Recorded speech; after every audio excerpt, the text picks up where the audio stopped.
welcome you all to Rough and Ready. If you look in your program, and especially at that map, it represents what was, but ain't no more.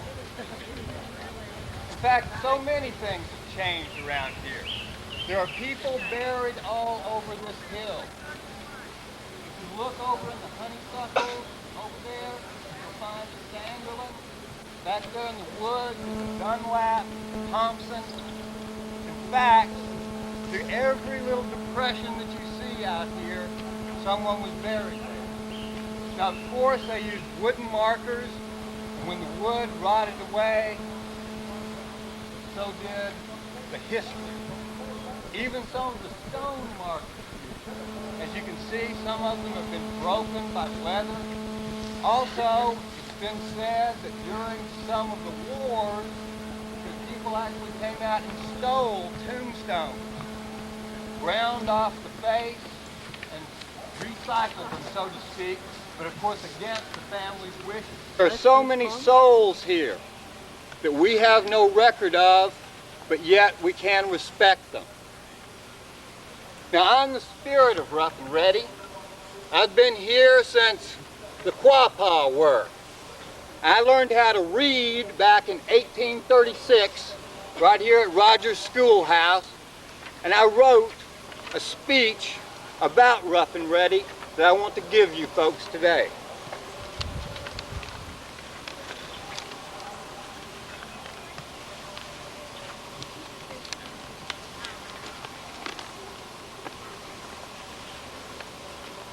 We are not here to mourn the dead.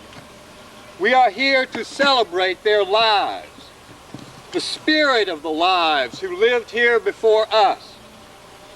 This hill wasn't always nested with stone, brick, and the Arkansas investment homes across the street. J.B. Price wasn't always having an auction over there or even cutting logs. In fact, there was a spring over that way.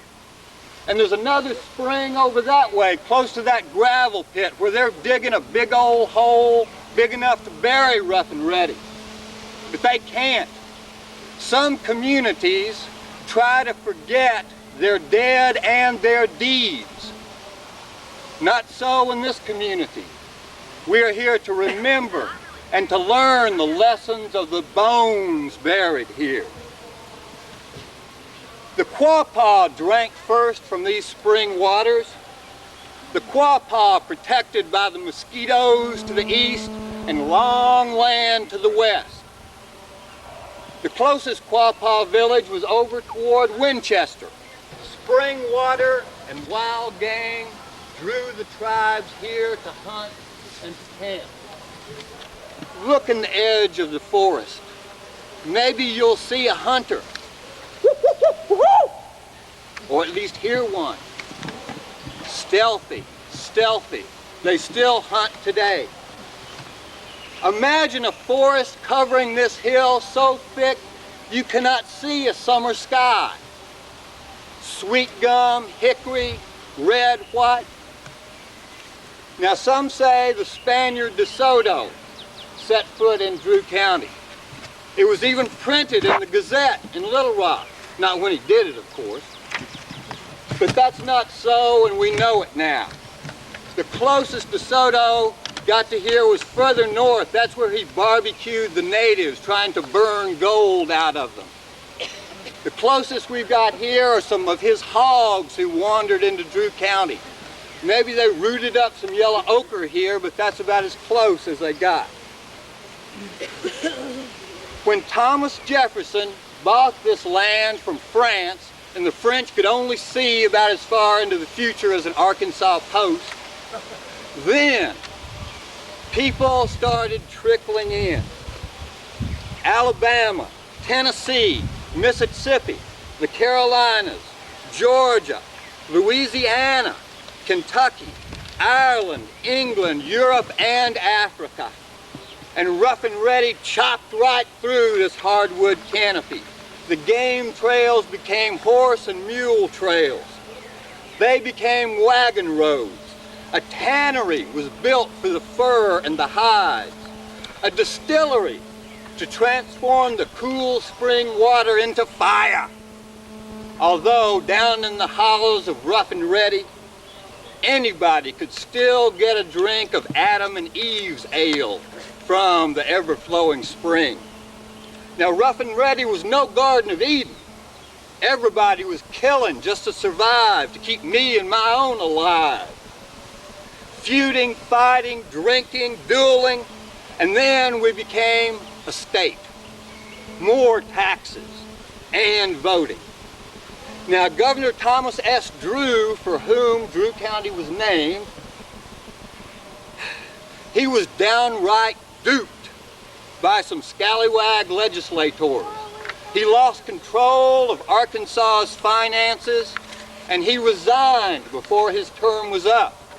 He said being governor of Arkansas doesn't pay enough to support a family.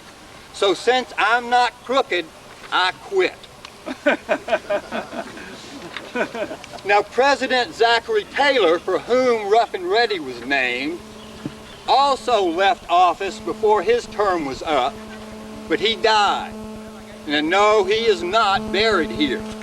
But when old Rough and Ready himself won the Battle of Buena Vista in the Mexican War, his cousin from over in Rivers sent a barrel of whiskey to Rough and Ready so everybody could toast General Zachary Taylor's victory.